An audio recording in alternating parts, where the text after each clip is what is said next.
Hona etorri ginen goizeko 7:00 edo, eta bueno, ja arten gendun bakoitza bere tokira, ez dakit 8:00 edo izango zean. Ikastoliak ez zaukan zeikusiriko ingo honekin, hau dana bai, baina azpi guztia libre zauan, nortzeban inungo gelarik, eta kotxiak aparkatzen zian hor. Anak aparkau zabanan kotxia, jo ginen arrankatzera eta kotxiak ez zaban arrankatzen.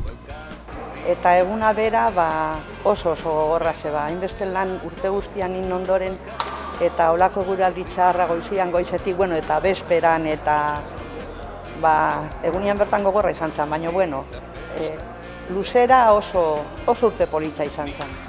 Tiketa saltzen ziren egunetan, arropa saltzen zen egunetan, kotxeko rifak saltzen ziren orduan, diru guzti eura batu behar zen, zagun antolatutako batzeko jendia. Zuzeunden, tonbolian arduran.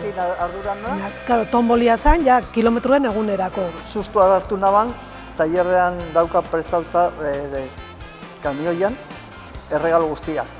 Eta joan ginen zabaltzeratia eta kotxe beteta. Eta justu kabitu zaban furgonetea zaratzeko. Baina, bueno. Diruan arduria beti ematen dizu pizkat tensioa, ez? Orduan, mundu horretan.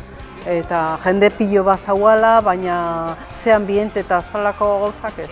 Jende pilo bat eta posik, danak, hori bai.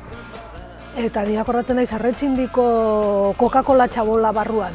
Eta gaztiak etortzen, eta hilarak, eta ja, jende pilia, eta nahi sartzen zitzatan hemen gora, emozio bat, bueno, sinistu ezin dakua, poz bat, baina zan poza txartasunaren, egualdi txarraren barruan, jende guztia ura etortzen eta ikustia, izugarrizko emozioa.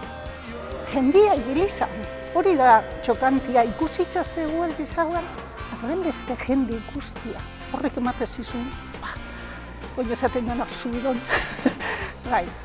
Gazte pilarek, albitxuriko oindana tailerrez beteta dauan horretan, hori esan, lokatzari handi bat, baina gaztiak pasatzen, mundial.